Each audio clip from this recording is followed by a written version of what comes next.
వృషభ రాశి జాతకులకు రాహువు యొక్క గోచార ఫలితము ఎలా ఉందో తెలుసుకుందాం.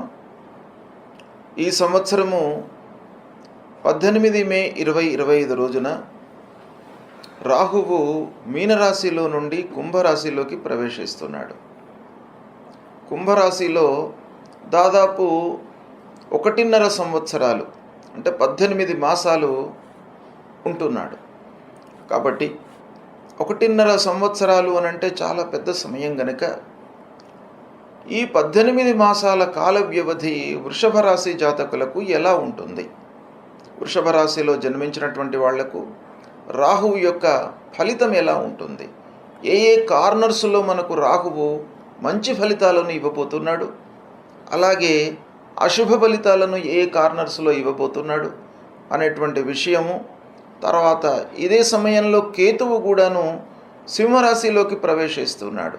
కన్యా రాశిలో నుండి సింహరాశిలోకి ప్రవేశిస్తున్నాడు.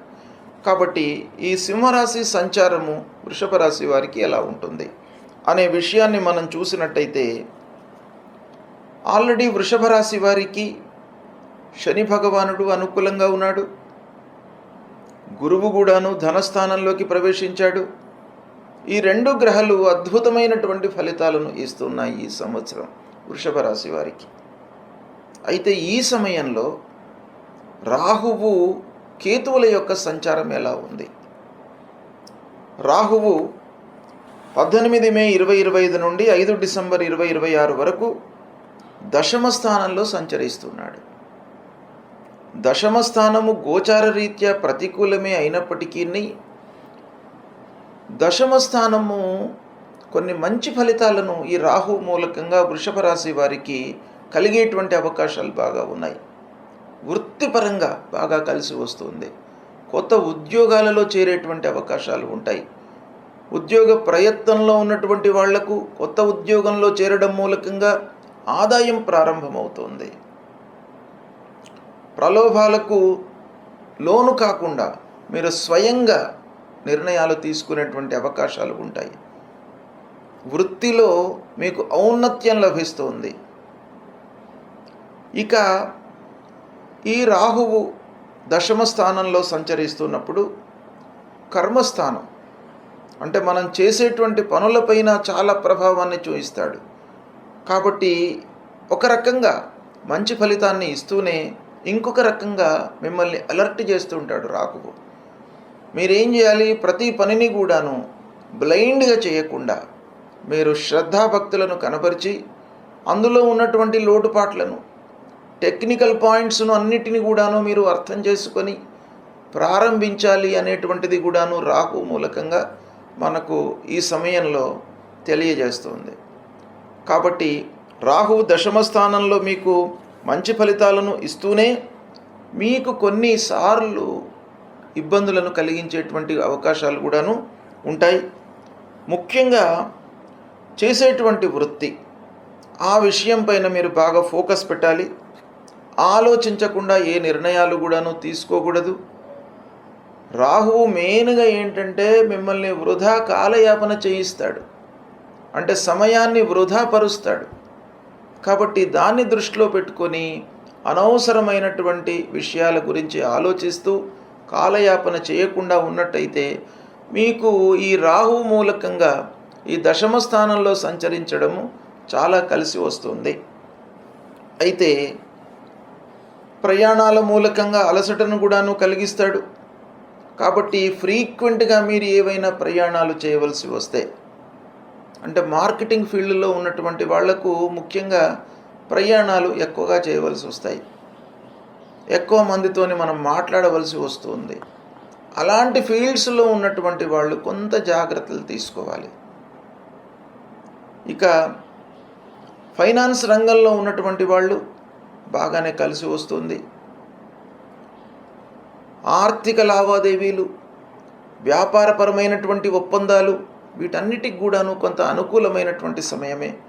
వ్యాపారస్తులకు రాహు మూలకంగా మంచే జరుగుతుంది. కాదంటే కొంత జాగ్రత్తగా ఉండాలి, కొంత అలర్ట్గా ఉండాలి.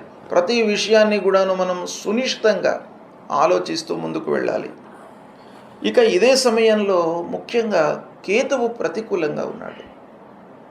కేతువు సింహరాశిలో సంచరిస్తున్నాడు. వృషభ రాశి వారికి అర్ధాష్టమ స్థానం అవుతుంది. అయితే రాహు కేతువులు ఈ ఇరువురు కూడాను క్రూరగ్రహాలు, పాపగ్రహాలు. అయితే రాహువుతో పోల్చినట్టయితే కేతువు కొంత మీకు తక్కువ మోతాదులో ప్రతికూలమైనటువంటి ఫలితాలు ఇచ్చే అవకాశాలు ఉంటాయి. అంటే రాహు కేతువులను మనము సముద్ర మథనంలో విడదీయడం జరిగింది కాబట్టి రాహువు తల భాగం మొత్తం రాహువు, కింది భాగం కూడాను కేతువుగా మనం పరిగణిస్తాం. అయితే రాహువుకు పంచేంద్రియాలు, జ్ఞానేంద్రియాలన్నీ కూడాను రాహువుతోనే ఉన్నాయి, కర్మేంద్రియాలన్నీ కూడాను కేతువుతోనే ఉన్నాయి. కాబట్టి పనికి సంబంధించినటువంటివి బ్లైండ్గా చేస్తుంటాడు కేతువు మూలకంగా. కానీ రాహువు ఏంటంటే మనకు మంచి స్థానంలో ఉన్నప్పుడు చాలా మంచి ఫలితాలను ఇస్తాడు, అద్భుతమైనటువంటి ఫలితాలను ఇస్తాడు. అయితే ఈ అర్ధాష్టమ స్థానంలో కేతు మూలకంగా కొన్ని ఇబ్బందులు గోచరిస్తున్నాయి. ఎలాంటి ఇబ్బందులు ఇస్తాడు అర్ధాష్టమ స్థానంలో అంటే మీకు పని భారం పెరిగే అవకాశాలు ఉంటాయి. తద్వారా ఒత్తిడి అంటే ఒక ప్రెషర్ అనేటువంటిది మీ పైన బిల్డప్ అయిపోయి ఉంటుంది. ఆఫీసులో అధికారులు కానివ్వండి, తోటి వాళ్ళు కానీ అనవసరమైనటువంటి ప్రెషర్ను మీ పైన క్రియేట్ చేస్తారు. కాబట్టి దాని నుండి మీరు కొంత విముక్తులు కావడానికి, దూరం కావడానికి మీ వైపు నుంచి మీరు ఏం చేయాలి? ఒక ప్లానింగ్లో ముందుకు వెళుతూ ఉండాలి. ప్లాన్ చేసుకొని మీరు ముందుకు వెళ్ళినట్టయితే మీకు ఇబ్బందులు ఉండవు. తర్వాత అనవసరమైనటువంటి ప్రయాణాలను ఇస్తుంటాడు. ఆ ప్రయాణాల విషయం లోపల కూడా జాగ్రత్తలు తీసుకోవాలి. ప్రయాణాలు మనకు అలసట, అనారోగ్యము, వృధా ఖర్చులు ఇలాంటివి క్రియేట్ చేస్తుంటాయి. కాబట్టి ప్రయాణాల విషయంలో జాగ్రత్తలు తీసుకోవాలి. తర్వాత వ్యాపారము బాగానే కొనసాగుతుంది. అయితే పెట్టుబడుల విషయమై కొంత జాగ్రత్తలు తీసుకోవాలి. కొత్త పనులు ప్రారంభించేటప్పుడు ఒక పక్కన గురువు, శని మంచి స్థానాలలో ఉన్నారు. వ్యాపారస్తులకు చాలా సుఖకరమైనటువంటి ఈ సమయం చాలా అనుకూలిస్తుంది, అన్ని రకాలుగా మీకు కలిసి వస్తుంది. అయితే ఈ సమయాన్నే మనం ఇంకా ఆలోచించి ఉపయోగించుకోవాలి. కాబట్టి పెట్టుబడుల విషయంలో వ్యాపారస్తులు కొంత ఆలోచించినట్టయితే మీకు కలిసి వస్తుంది. అర్ధాష్టమంలో కేతువు సంచరిస్తున్నప్పుడు శారీరక శ్రమను ఇస్తాడు. అంటే మీకు వృధా పని చేయవలసి వస్తుంది. చిన్న పనికి కూడాను 4 సార్లు వెళ్ళవలసి వస్తుంది. దాని మూలకంగా మీకు అలసట, అనారోగ్యము, అసంతృప్తి, ఏ పని చేసినప్పటికీ కూడాను ఒక అసంతృప్తి అనేటువంటిది మీ లోపల బిల్డప్ అయ్యేటువంటి అవకాశాలు ఈ కేతువు మూలకంగా ఉంటాయి. కాబట్టి కేతువు కొంత మీకు ప్రతికూలంగా ఉన్నాడు గనక ఈ చెప్పినటువంటి కార్నర్స్ను మీరు దృష్టిలో పెట్టుకొని కొంత రెక్టిఫై చేసుకున్నట్టయితే కేతువు మూలకంగా కలిగేటువంటి ఫలితాలు తగ్గుతాయి. రాహు మీకు దశమ స్థానంలో ఉన్నాడు. తర్వాత శని, గురు భగవానుడు బాగా ఉన్నాడు. కాబట్టి రాహు మూలకంగా మీకు మంచి ఫలితాలే కలుగుతాయి వృషభ రాశి వారికి. కనుక మీరు ఈ సమయాన్ని వృషభ రాశి వారికి దాదాపు 1.5 year రాహువు, 2.5 సంవత్సరాలు శని, తర్వాత మళ్ళీ గురువు కూడాను మంచి స్థానంలో ఉన్నాడు. కాబట్టి ఈ సమయాన్ని మీరు సద్వినియోగపరుచుకున్నట్టయితే విద్యార్థులకు చదువు నిరాటంకంగా కొనసాగుతుంది. మంచి సంస్థలలో చేరే అవకాశాలు ఉన్నాయి. తర్వాత ఉద్యోగ ప్రాప్తి ఉంది. సంతానం విషయం లోపల ఎదురు చూస్తున్నటువంటి వారికి సంతాన ప్రాప్తి, వివాహ యోగము, గృహ నిర్మాణాది కార్యక్రమాలు చేపట్టడము, ఇలాంటివి అన్నీ కూడాను శుభ ఫలితాలు కలిగే అవకాశాలు ఎక్కువగా ఉన్నాయి. సద్వినియోగపరచుకోండి. శుభం. రాహువు కేతువులు ప్రతికూలంగా సంచరిస్తున్నప్పుడు మనము తప్పకుండా భగవంతుడి యొక్క అనుగ్రహం కొరకై పరిహారాలను చేసుకోవాలి. పరిహారాలను చేసుకుంటూనే మన చేతిలో ఉన్నటువంటి కర్తవ్యాలను, అంటే మనము ఏ విధంగా రెక్టిఫై చేసుకోగలము అనేటువంటి విషయం పైన కూడాను మనస్సు నిలపాలి. అంటే రాహువు కొన్ని ప్రతిబంధకమైనటువంటి ఫలితాలను ఇస్తుంటాడు. మనస్సును చంచలంగా ఉంచుతాడు. కాబట్టి మనస్సును కట్టడి చేసుకోవడానికి ఒక ధ్యానం లాంటిది, ఒక యోగా ఇలాంటివి చేసుకోవడం మూలకంగా మనము శారీరకంగా కొన్ని పరిహారాలను, వాటిని కంట్రోల్ చేసుకోవడానికి అవకాశాలు ఉంటాయి. రెండవది భగవంతుడి అనుగ్రహం కొరకై కొన్ని పరిహారాలు. మొట్టమొదలు ఏం చేయాలి? రాహువు ప్రతికూలంగా ఉన్నప్పుడు, ప్రతికూలము అనంటే జన్మస్థానంలో సంచరిస్తున్నప్పుడు, ద్వితీయ స్థానంలో సంచరిస్తున్నప్పుడు, చతుర్థం అర్ధాష్టమ స్థానంలో సంచరిస్తున్నప్పుడు, పంచమ స్థానంలో సంచరిస్తున్నప్పుడు, సప్తమ స్థానంలో సంచరిస్తున్నప్పుడు, అష్టమ స్థానంలో సంచరిస్తున్నప్పుడు, నవమ స్థానంలో సంచరిస్తున్నప్పుడు, దశమ స్థానంలో సంచరిస్తున్నప్పుడు, ద్వాదశంలో సంచరిస్తున్నప్పుడు, అంటే ప్రతికూలమైనటువంటి స్థానాలే రాహువుకు ఎక్కువగా ఉన్నాయి. 3, 6, 11 ఈ 3 స్థానాలే రాహువుకు శుభాన్ని కలిగించేటువంటి స్థానాలు. అయితే రాహుకేతువులకు ప్రత్యేకమైనటువంటి స్థితులు ఉన్నాయి.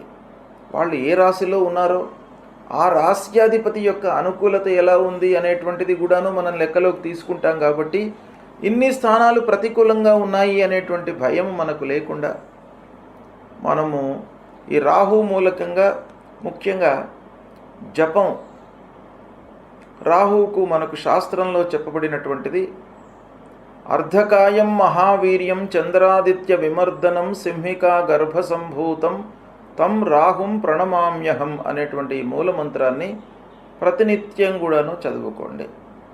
జప సంఖ్య ఈ రాహువుకు 18,000 సార్లు శాస్త్రంలో చెప్పబడి ఉంది.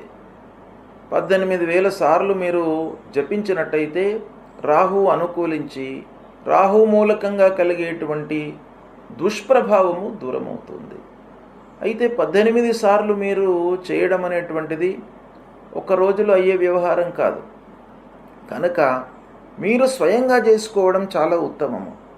మీరు చేసుకోలేని పక్షంలో వేరే వాళ్లను నియోగించి మీరు చేయించడము మంచిది.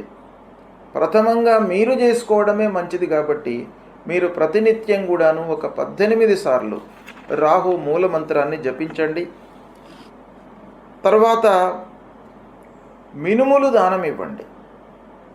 మినుములను దానం ఇచ్చినట్టయితే ఈ రాహువు ప్రీతి చెందుతాడు. గోమేధికం ధరించండి. రాహువుకు అధిష్టాన దేవత దుర్గామాత. దుర్గామాతను పూజించండి. దుర్గా దేవాలయానికి వెళ్ళండి. మహాకాళి, మహాసరస్వతి, మహాస్వరూపిణి అయినటువంటి ఆ అమ్మవారిని పూజించండి.